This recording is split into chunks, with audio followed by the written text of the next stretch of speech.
Bismillahirrahmanirrahim. Assalamualaikum warahmatullahi wabarakatuh. Alhamdulillah. Alhamdulillahilladzi arsala waliyahum bil huda wa dinil haq liyudhhirahu 'ala dini kullihi wa kafa billahi syahida. Asyhadu an la ilaha illallah wa la syarika lahu wa asyhadu anna seperti abdu wa waliyuh. Allahumma shalli wa sallim ala sayyidina wa habibina wa maulana Subhati waliyullah ala alihi washabihi ajma'in wa ba'du. Hadirin wal hadirat keluarga besar Raja Nusantara di mana saja Anda berada. Alhamdulillah, pada kesempatan yang baik ini kami tim Raja Nusantara, tim Raja Wali Nusantara akan membicarakan tentang monyet dalam Al-Quran atau kera dalam Al-Quran. Mengingat bahwa Quran ini juga sebagai simbol sekaligus ayat qauliyah, tentu akan sama dengan ayat-ayat kauniyah. Dan ini kita menggunakan standar SRI, spiritual, religi, dan intelektual.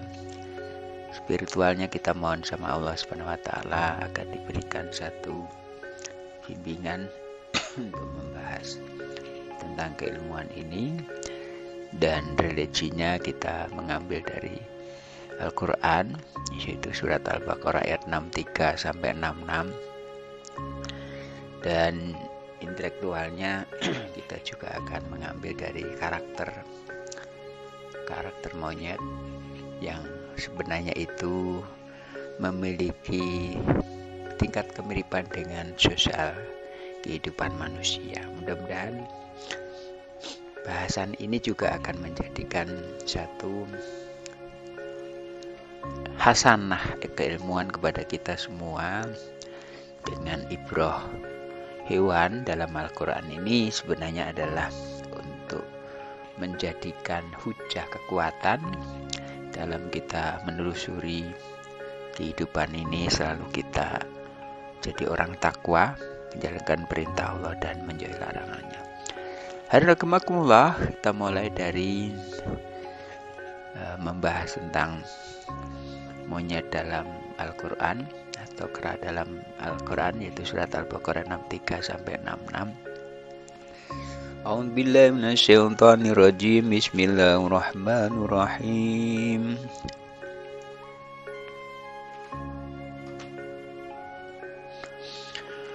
Wa idza akhadna mitsaqakum wa rafa'na fawqakum at-tur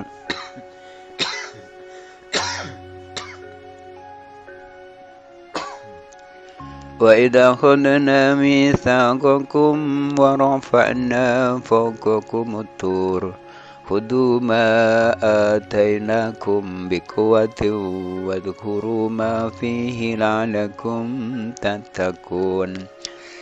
ثم توليتم من بعد ذلك فلولا فضل الله عليكم ورحمته لكنتم من الخاسرين ولقد علمتم الذين اعتدوا منكم في السبت فقلنا لهم كونوا قردة خاسئين وجعلناها نكالا لما بين يديها وما خلفها وموعظة للمتقين.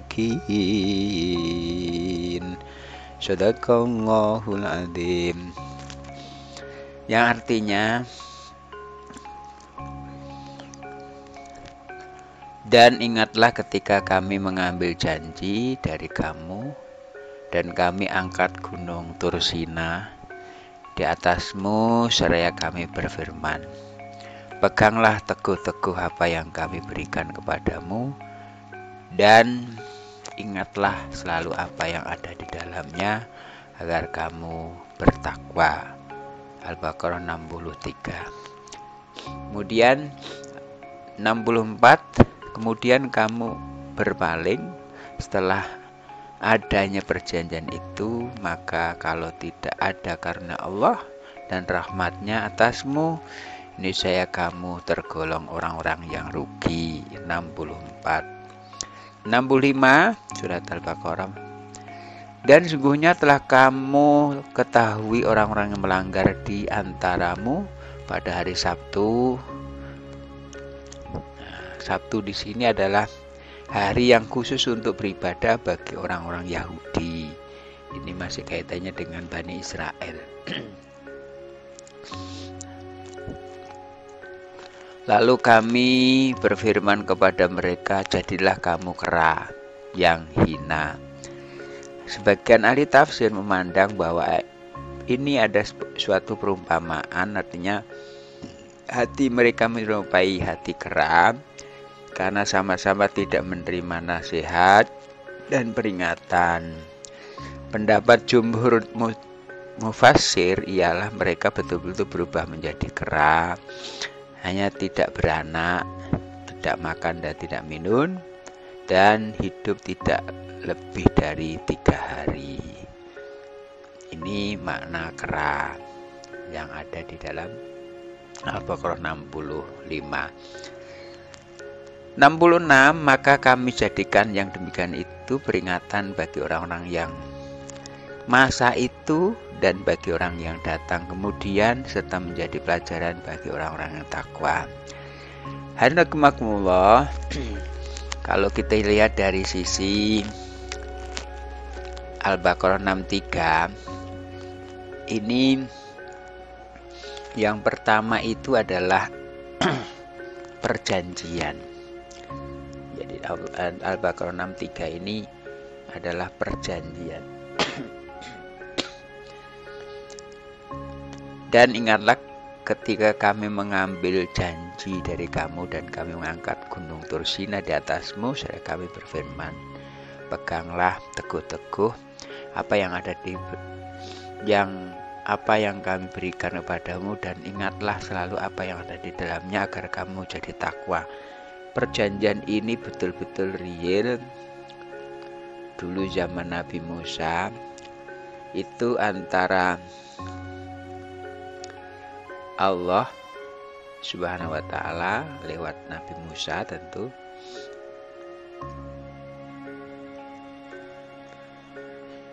dan itu diancam dengan gunung. Jadi gunung Tursina itu benar-benar di atas kepalanya. Nah, maka orang-orang Yahudi itu, Bani Israel ini, kalau kamu melanggar janji itu diblak gitu, ditimpa gunung. Karena ditimpa gunung itu, maka dalam perjanjian itu dia benar. Dan saat itu dia ketakutan karena memang rasional untuk ketaatan itu rendah, sehingga harus ditakutin. Ketika ditakutin itu baru dia nerima, tapi nerima yang terpaksa. Nah, kemudian dalam suatu perjalanan hidup, sumatawala itu mimba tidalika, kemudian kamu berpaling setelah adanya perjanjian itu. Jadi karena memang bukan dari dalam diri, bukan dari hati, namun karena takut aja diblekin gunung, maka seiring berjalan waktu dia ingkar janji. Walala fadlu alaikum warahmatuhu lakuntum minal khosirin. Andekan, maka kalau tidak ada karunia Allah dan rahmatnya, pasti mereka akan merugi. Karena ketika ditetepin janji yang pertama itu udah kelar semua.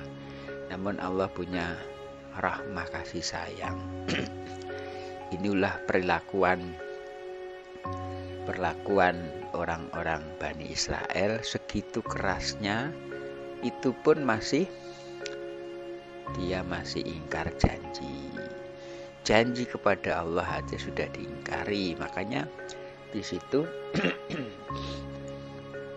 janji dengan manusia ya enteng banget. Jadi sudah nggak punya rasa bagaimana ketika nanti kita akan dikhianati? Janji itu sudah nggak ada. Yang ada hanya satu, yaitu semua sendiri.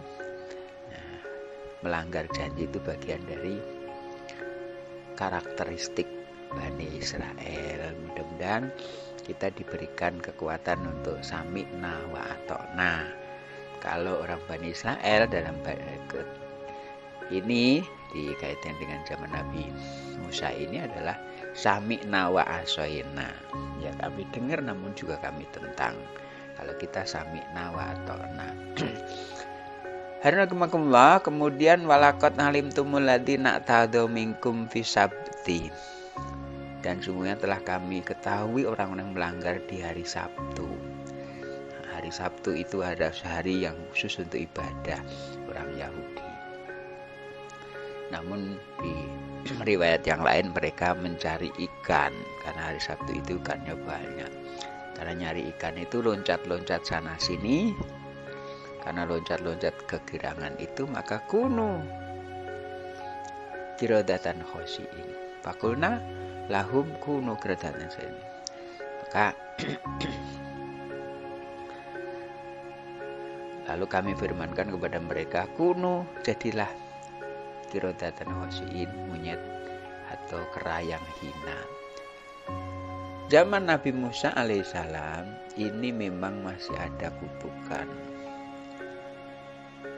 Jadi kalau hari Sabtu dia nggak mau ibadah, itu langsung dikutuk, akan jadi kera atau monyet. Hadirin rahimakumullah. Maka ketika zaman Nabi Muhammad SAW ini kita diberikan satu anugerah, yaitu kemudahan untuk tidak ada kutukan. Nah, untuk tidak ada kutukan dan bergeser nanti ibadahnya orang Muslim di hari Jumat. Kalau Yahudi itu di hari Sabtu, kemudian orang Muslim itu di hari Jumat. Nah, orang Nasrani ini mengambil hari Minggu. Ini inisiatif mereka supaya nggak sama. Nah, kita Muslim itu hari Jumat. Maka ini adalah pembelajaran ketika sudah dikokohkan dengan kuat perjanjian itu, siapa yang ingkar janji akan menerima akibatnya. Maka orang-orang Yahudi zaman Nabi Musa itu kuno kirotan khosiin, jadilah kamu kera monyet yang hina. Hanakumakumullah, untuk apa itu dilakukan atau apa itu peristiwa itu terjadi? Faja'alna nahalal nakala lima baina yadaiha. Maka kami jadikan yang demikian itu peringatan bagi orang-orang di masa itu. Wa ma khalfaha, dan bagi mereka yang datang kemudian, berarti generasi setelah itu, wa mau'izatal lil mu'minin, dan juga menjadi pelajaran bagi orang yang takwa. Hadirin rahimakumullah, ketakwaan inilah sebenarnya yang memiliki nilai tinggi di hadapan Allah, karena dia mampu meredamurkannya Allah dengan ittaqullah, menjalankan perintah-perintah Allah dan menjauhi larangannya. Dan takwa inilah sebenarnya grade atau tingkatan yang paling tinggi di hadapan Allah Subhanahu wa taala. Inna akramakum indallahi atqakum. Hadirin, kemudian kalau kita lihat dari sisi karakter kirodatan, karakter monyet itu simbol kecerdasan dan kecerdikan. Jadi monyet itu punya perilaku yang unik, makan, bergerak, istirahat, bersih badan, bermain, mendekap di dada, kawin, bersuara, dan tidur.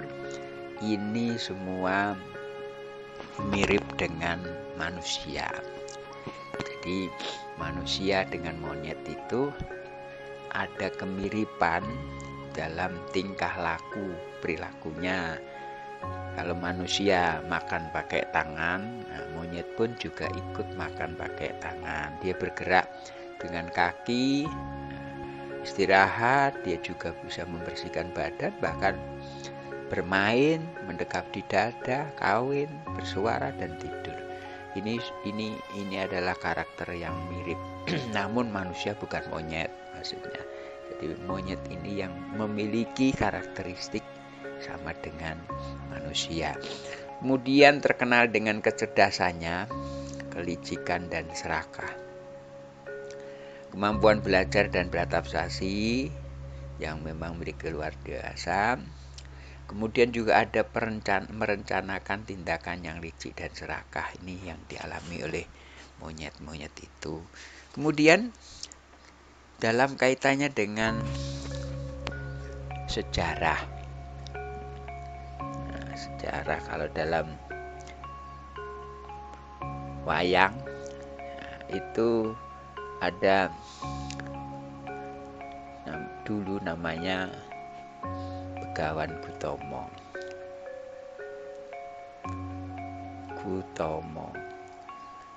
Punya istri namanya Indradi. Punya anak ada 3. Jadi ada Anjani, ada yang versi lain itu ada Anjani, Anjano, Anjaningrat. Anjani, Anjano, Anjaningrat. Kemudian ini juga Anjani, Anjano, Anjaningrat ini juga di sisi lain namanya Anjani, Guwarsi dan Guwarso. Ini di Begawan Gutomo. Punya permainan namanya Cupu Manik, Astagino. Permainan Cupuan Astagino ini pemberian Dewa Bathara Surya. Nah, diberikan kepada Indradi. Nah, kemudian Cupu Manik ini dipermainkan, direbutkan oleh anak-anaknya yaitu Anjani, Anjano, Anjaningrat atau Anjani, Guwarsi, Guwarso. Nah, ketika Gutomo ini tahu, maka diambil Cupu Manik itu. Diambil, kemudian ditanyain Indradi, ini dari mana kamu dapat Cupu Manik ini? Diam aja, karena diam aja disabdo jadi tugu. Tugu itu batu, jadi batu. Kemudian karena 3 anak ini Anjani, Anjano, Anjaningrat, Anjani, Guwarso, Guwarsi berebut, maka oleh ayahnya dilempar, Cupu Manik dilempar jadi sendang. Sendang atau jadi telaga. Karena sendang yang bening itu, maka Guwarso dengan Guwarsi nyebur ke sendang mencari Cupu Manik. Nah, sementara Anjani ini dia di pinggir, dia mengambil airnya untuk basuh muka. Kejadian kemudian elok engkahanan itu. Nah, kejadiannya Anjani ini jadi kera perempuan, Guwarsi ini jadi Subali, Guwarso ini jadi Sugriwo. Jadi Guwarso, Guwarsi, Guwarsonya Sugriwo, Guwarsinya Subali, Anjani jadi kera perempuan yang nanti akan melahirkan anaknya namanya Anoman. Nah, rebutan Guwarso dengan Guwarsi, Subali dengan Sugriwo ini akhirnya dimenangkan oleh Sugriwo yang menjadi raja di Gua Silomangleng. Terbunuhnya Subali oleh Ramawijaya.